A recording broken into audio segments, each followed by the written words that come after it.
Hello friends, आप सभी का एक बार फिर से स्वागत है मेरे चैनल अभी स्टडीज पर। तो आज की क्लास में हम 11 जून के करंट अफेयर के क्वेश्चन डिस्कस करेंगे। चलिए आज की क्लास स्टार्ट करते हैं।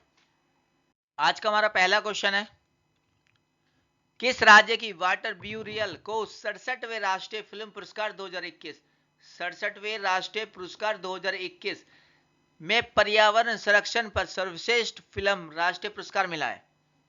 तो इसके ऑप्शन है अरुणाचल प्रदेश, पंजाब, दिल्ली, असम। तो दोस्तों इसका आंसर है अरुणाचल प्रदेश। हाँ जी, अरुणाचल प्रदेश की वाटर ब्यूरो को 67वां राष्ट्रीय फिल्म पुरस्कार मिला है। अरुणाचल प्रदेश की वाटर ब्यूरो को 67वें राष्ट्रीय फिल्म पुरस्कार 2021 में पर्यावरण संरक्षण पर सर्वश्रेष्ठ फिल्म राष्ट्रीय पुरस्कार मिला है।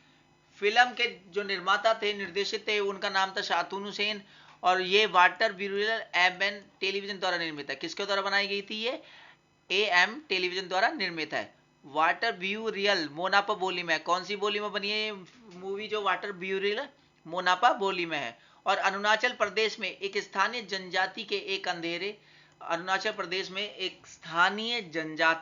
अंधेरे अनुसंधान के आसपास एक दिलचस्प कहानी है। चलिए नेक्स्ट क्वेश्चन देखते हैं। आज का हमारा दूसरा क्वेश्चन है, भारतीय रिजर्व बैंक यानी कि आरबीआई ने विश्व वीर आहूजा को किस बैंक के प्रबंध निदेशक और सीईओ के रूप में नियुक्त करने की मंजूरी दे दी है? तो इसके ऑप्शन है Punjab national bank, RBL bank, भारतीय स्टेट बैंक या डी देना बैंक। तो दोस्तों इसका आंसर है बी। भारतीय रिजर्व बैंक ने विश्व वीर आहूजा को आरबीएल बैंक के प्रबंध निदेशक और सीए के रूप में नियुक्त करने की मंजूरी दे दी है। वे 30 जून 2010 से आरबीएल बैंक के प्रबंधक, निदेशक और सीईओ है। वो कब से है? 30 जून 2010 से आरबीएल बैंक के प्रबंधक और निदेशक सीईओ है। आरबीएल बैंक से पहले Ahuja bank of America Bharat के प्रबंध निदेशक और सीईओ थे। आरबीएल बैंक से पहले आहूजा बैंक ऑफ अमेरिका में भारत के प्रबंधक निदेशक और सीईओ थे। आज का हमारा तीसरा क्वेश्चन है, हाल ही में कौन सा देश ओपन स्काईज हथियार नियंत्रण समझौते से बाहर हो गया है? तो इसका ऑप्शन है ए जापान, बी बांग्लादेश, सी रूस, डी चीन। तो दोस्तों इसका आंसर है सी। हाँ जी, रूस देश अपने स्काईज हथियार नियंत्रण समझौते से बाहर हो गया है। रूसी राष्ट्रपति व्लादिमीर पुतिन, राष्ट्रपति कौन है वहां के? पुतिन ने एक ऐसे कानून पर हस्ताक्षर किया जिसके बाद रूस औपचारिक रूप से ओपन स्काईज हथियार नियंत्रण समझौते से बाहर आ गया है। इस समझौते के तहत सदस्य देशों की निगरानी उड़ानों की अनुमति थी। सदस्य जो देश थे वो उनके जो दूसरे देश पर निगरानी करने के लिए अपने हवाई जहाज उड़ानों की अनुमति थी, लेकिन वो अब इससे बाहर हो चुके हैं। रूस, इससे पहले अमेरिका बाहर हो चुका था। इससे पहले रूस ने उम्मीद जताई थी कि व्लादिमीर पुतिन और अमेरिकी राष्ट्रपति जो बाइडेन इस महीने जेनेवा में होने वाली अपनी बैठक के दौरान इस समझौते पर बात कर सकते हैं, लेकिन बाइडेन प्रशासन ने रूस को पिछले महीने सूचित किया कि समझौते बाहर आने के बाद अमेरिका फिर से इसमें शामिल नहीं होना चाहता। जो अमेरिका के राष्ट्रपति जो बाइडेन, उन्होंने बता दिया था कि जो हम इस समझौते बाहर आ गए और अब इसमें अंदर शामिल होना नहीं चाहते हैं। अमेरिका 2020 में डोनाल्ड ट्रंप के कार्यकाल में इस समझौते से बाहर आ गया। जो अमेरिका इस समझौते से बाहर आया था वो डोनाल्ड ट्रंप के कार्यकाल में ही अमेरिका ओपन स्काईज हथियार नियंत्रण से बाहर आ चुका था और अब रूस भी इस समझौते से बाहर आ चुका है। चलिए नेक्स्ट क्वेश्चन देखते हैं। आज का हमारा चौथा क्वेश्चन है, इंटरनेशनल गोल के मामले में भारतीय फुटबॉलर सुनील छेत्री हाल ही में लियोनेल मेसी को पीछे छोड़कर कौन से स्थान पर पहुंच गए? हाँ जी, क्वेश्चन है इंटरनेशनल गोल के मामले में भारतीय फुटबॉलर सुनील छेत्री हाल ही में लियोनेल मेसी को पीछे छोड़कर कौन से स्थान पर पहुंच गए? इसके ऑप्शन है 7वें स्थान पर, बी 8वें स्थान पर, सी 10वें स्थान पर और डी 12वें स्थान पर। तो दोस्तों इसका आंसर है 10वें स्थान। हाँ जी, भारत के फुटबॉलर सुनील छेत्री 10वें स्थान पर पहुंच गया, जिसने लियोनेल मेसी को पीछे छोड़ दिया है। हाल ही में भारत ने बांग्लादेश को 2-0 से हराकर फीफा वर्ल्ड कप 2022 और एशिया कप 2023 के संयुक्त क्वालिफायर में पहली जीत दर्ज कर ली है। इस मैच में सुनील छेत्री में 79वें और 92वें मिनट में गोल किया। इसके साथ ही जो इंटरनेशनल मैच में 74 गोल करने के बाद सुनील छेत्री हाल ही में लियोनेल मेसी को पीछे छोड़कर 10वें स्थान पर आ गए, जबकि लियोनेल मेसी 12वें स्थान पर है। चलिए नेक्स्ट क्वेश्चन देखते हैं। आज का हमारा 5वां क्वेश्चन है, क्यूएस वर्ल्ड यूनिवर्सिटी रैंकिंग 2022 के टॉप 200 में कितने भारतीय विश्वविद्यालयों को स्थान मिला है? क्यूएस वर्ल्ड यूनिवर्सिटी रैंकिंग 2022 के टॉप 200 में भारतीय विश्वविद्यालयों को कितने को स्थान इसमें मिला है? 2 विश्वविद्यालय, 3 विश्वविद्यालय, 5 विश्वविद्यालय, 20 विश्वविद्यालय।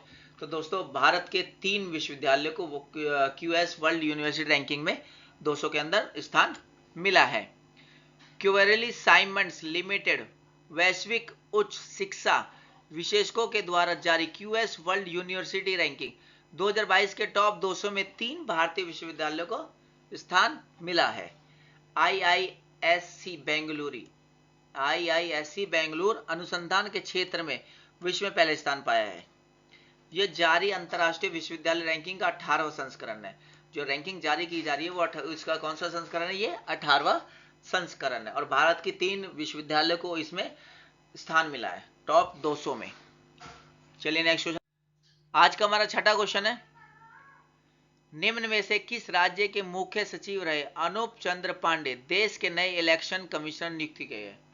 हाँ जी, किस राज्य के मुख्य सचिव रहे अनूप चंद्र पांडे, क्या नाम है? अनूप चंद्र पांडे को इलेक्शन कमिश्नर नियुक्त किया गया। तो वो किस राज्य से थे? उत्तर प्रदेश, पंजाब, दिल्ली, असम। तो दोस्तों इसका आंसर है उत्तर प्रदेश। हाँ जी, मुख्य सचिव रहे अनूप चंद्र पांडे उत्तर प्रदेश के थे। अब उनको इलेक्शन कमीशन नियुक्त किया गया है। हाल ही में उत्तर प्रदेश राज्य के मुख्य सचिव रहे अनूप चंद्र पांडे देश के नए इलेक्शन कमीशन नियुक्त किए गए। 1984 बैच के आईएएस ऑफिसर है। 1984 बैच के वो आईएएस ऑफिसर है। वे फरवरी 2019 में ही रिटायर हुए थे। 2019 में ही रिटायर हुए थे, लेकिन राज्य सरकार ने उनका कार्यालय जो है वो 6 महीने के लिए बढ़ा दिया गया है। अनूप चंद्र पांडे फरवरी 2019 में रिटायर हो चुके थे, लेकिन राज्य सरकार ने उसका कार्यालय 6 महीने के लिए बढ़ा दिया है। चलिए नेक्स्ट क्वेश्चन देखिए। आज का हमारा 7वां क्वेश्चन है, इनमें से किस हाईकोर्ट ने हाल ही में ऐतिहासिक फैसला सुनाते हुए अब से लीगल की जगह A4 साइज पेपर यूज किए जाने की घोषणा की है? तो इसके ऑप्शन है Delhi high court, Mumbai high court, Chennai high court या डी इलाहाबाद हाई कोर्ट। तो दोस्तों इसका आंसर है डी। हाँ जी, इलाहाबाद हाई कोर्ट ने ऐतिहासिक फैसला सुनाते हुए आपसे लीगल की जगह A4 साइज पेपर यूज करने की घोषणा की है। इलाहाबाद हाई कोर्ट ने हाल ही में अंग्रेजों के जमाने का 155 साल पुराना नियम बदलते हुए हाल ही में ऐतिहासिक फैसला सुनाते, मतलब कि जो इलाहाबाद हाई कोर्ट ने अंग्रेजों के 155 साल पुराना जो नियम था उसको बदलकर अब बोला है कि अब लीगल की जगह A4 साइज पेपर यूज किए जाने की घोषणा की है, जिसके लिए हाई कोर्ट ने अपने 155 साल पुराने high court rule general rule criminal में संशोधन किया है। कौन से रूल में? High court rule general rule criminal में संशोधन किया है। आज का हमारा 8वां क्वेश्चन है, इजराइल कोरोना काल में 15 जून से विश्व का कौन सा मार्क्स फ्री देश बन जाएगा? पहला, तीसरा, चौथा, पांचवा। हाँ जी, इजराइल मार्क्स फ्री देश बनने जा रहा है 15 जून को। तो वो ये बताना है वो कौन सा देश होगा जो मार्क्स फ्री बनेगा। तो दोस्तों इसका आंसर है ए, पहला। हाँ जी, इजराइल पहला देश बनेगा जो मार्क्स फ्री हो जाएगा 15 जून से। इजराइल के स्वास्थ्य मंत्री यूली एडल्स्टीन, इजराइल के स्वास्थ्य मंत्री कौन है? यूली एडल्स्टीन ने यह घोषणा किया कि इजराइल कोरोना का हाल ही में 15 जून से विश्व का पहला मार्क्स फ्री देश बन जाएगा। हाँ जी, इजराइल 15 जून से विश्व का पहला मार्क्स फ्री देश बन जाएगा। हाल ही में इजराइल में 12 से 15 साल के बच्चों का कोरोना टीकाकरण भी शुरू किया चुका। हाँ, इजराइल में 12 से 15 साल के जो बच्चे थे उनका कोरोना टीकाकरण भी शुरू कर दिया गया है। चलिए नेक्स्ट क्वेश्चन। आज का हमारा 9वां क्वेश्चन है, भारतीय रिजर्व बैंक ने सीएम घोष को किस बैंक के एमडी और सीईओ के रूप में नियुक्त करने की मंजूरी दी है? भारतीय रिजर्व बैंक ने सीएम घोष को किस बैंक के एमडी और सीईओ के रूप में नियुक्त करने की मंजूरी दी है? तो इसके ऑप्शन है Punjab national bank, RBL bank, बंधन बैंक या डी देना बैंक। तो दोस्तों इसका आंसर है बंधन बैंक। हाँ जी, भारतीय रिजर्व बैंक यानी कि आरबीआई ने सीएम घोष को बंधन बैंक का एमडी और सीईओ नियुक्त करने की मंजूरी दी है। आरबीआई ने सीएम घोष को बंधन बैंक के एमडी और सीईओ के रूप में फिर से नियुक्त करने की घोषणा की है। भारतीय रिजर्व बैंक ने चंद्रशेखर घोष को 3 साल की अवधि के लिए बंधन बैंक के एमडी और सीईओ के रूप में फिर से नियुक्त करने की घोषणा की है। किसको? चंद्रशेखर घोष को 3 साल की अवधि के लिए बंधन बैंक के एमडी और सीईओ के रूप में फिर से नियुक्त करने की मंजूरी दे दी है। हाँ जी, बंधन बैंक का मुख्यालय कोलकाता में है, कोलकाता में जो कि पश्चिम बंगाल में है। बंधन बैंक का मुख्यालय कोलकाता में जो कि पश्चिम बंगाल में है। बंधन बैंक की स्थापना 2001 में हुई थी। बंधन बैंक की स्थापना कब हुई थी? 2001 में। चलिए नेक्स्ट क्वेश्चन। आज का हमारा 10वां क्वेश्चन है, हाल ही में भारतीय रिजर्व बैंक यानी कि आरबीआई ने बैंक ऑफ इंडिया और किस बैंक पर मानदंडों के उल्लंघन के लिए कुल मिलाकर 6 करोड़ रुपए का जुर्माना लगाया? हाँ जी, आरबीआई ने बैंक ऑफ इंडिया और किस बैंक पर 6 करोड़ रुपए का जुर्माना लगाया है? तो दोस्तों इसके ऑप्शन है Axis bank, B bank of Baroda, C Punjab national bank या डी केनरा बैंक। तो दोस्तों इसका आंसर है पंजाब नेशनल बैंक। हाँ जी, आरबीआई ने बैंक ऑफ इंडिया और पंजाब नेशनल बैंक पर 6 करोड़ रुपए का जुर्माना लगाया है। आरबीआई ने बैंक ऑफ इंडिया और पंजाब नेशनल बैंक पर कुल 6 करोड़ रुपए का जुर्माना लगाया है। इन बैंकों पर मापदंडों के उल्लंघन के लिए जुर्माना लगाया। किस लिए जुर्माना लगाया? बैंक पर मापदंडों के उल्लंघन के लिए जुर्माना लगाया गया है। इनमें से एक उल्लंघन धोखाधड़ी के वर्गीकरण और उसकी सूचना देने के नियम से संबंधित। एक क्या है? धोखाधड़ी के वर्गीकरण और उसकी सूचना देने के नियम से संबंधित है। बैंक ऑफ इंडिया पर 4 करोड़ रुपए का जुर्माना तथा पंजाब नेशनल बैंक पर 2 करोड़ रुपए का जुर्माना लगाया गया है। टोटल मिलाकर 6 करोड़ रुपए का जुर्माना लगाया गया है bank of India Punjab national bank पर, जिसमें से 4 करोड़ बैंक ऑफ इंडिया पर लगाया गया और 2 करोड़ पंजाब नेशनल बैंक पर लगाया। किसने लगाया? आरबीआई ने। तो दोस्तों आज की क्लास में इतना ही। अगर वीडियो पसंद आई तो लाइक, शेयर एंड सब्सक्राइब जरूर करें। Thank you.